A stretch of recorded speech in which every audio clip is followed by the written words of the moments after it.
They're tired and they know that whatever this is, they're ready to be done with it. And they kind of really put that with the Biden-Harris administration, I feel like. Kentucky native and abortion rights advocate Hadley Duvall responding to the outcome of last week's election. Republicans now officially hold control of the White House and both chambers of Congress, a governing sweep. And the issue that didn't carry the presidential election like Democrats had hoped, abortion rights.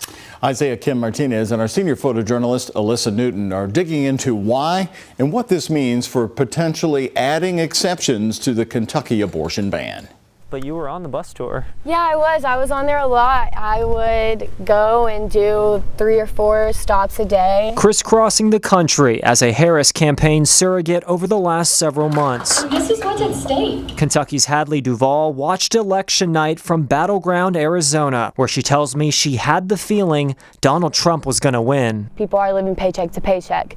And you have one man screaming, "I'm going to fix it," and then you have a woman trying to say, "We're all human, we're all American," letting us know that she is one of us.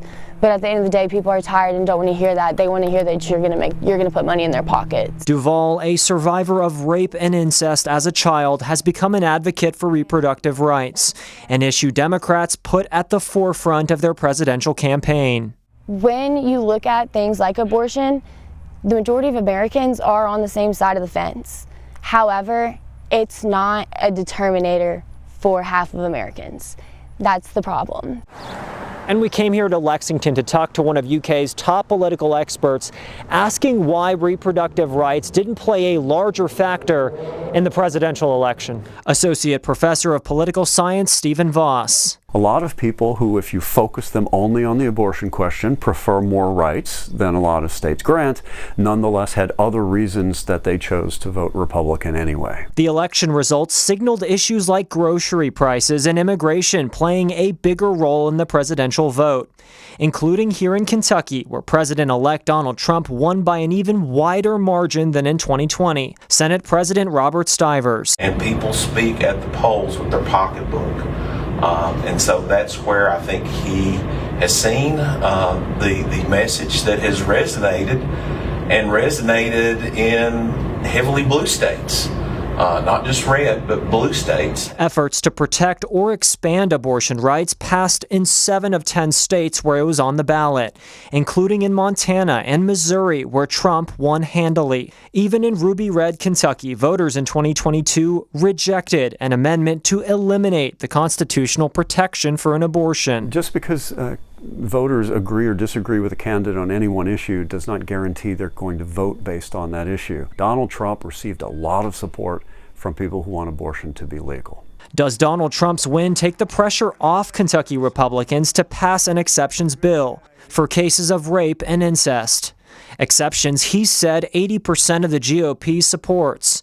We asked Kentucky Right to Life Executive Director Adia Wuchner about this. We do not advocate for an exceptions bill. We do advocate for legislation that would look at rape and incest and look at prosecution, look at what are we actually doing for victims of rape and incest. And so we explored that last year, and we'll be exploring that again this year with members of the General Assembly. The Republican Party of Kentucky spokesperson telling me in a statement, quote, Republican legislators in Frankfort continue discussions regarding exceptions.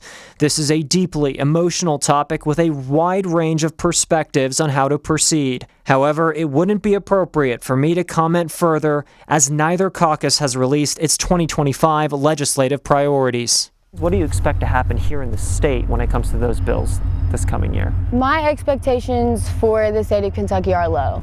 It will ultimately be up to the lawmakers of this state to come through for women, and if they don't, I'll continue to fight, and if they do, then there will still be more work to be done.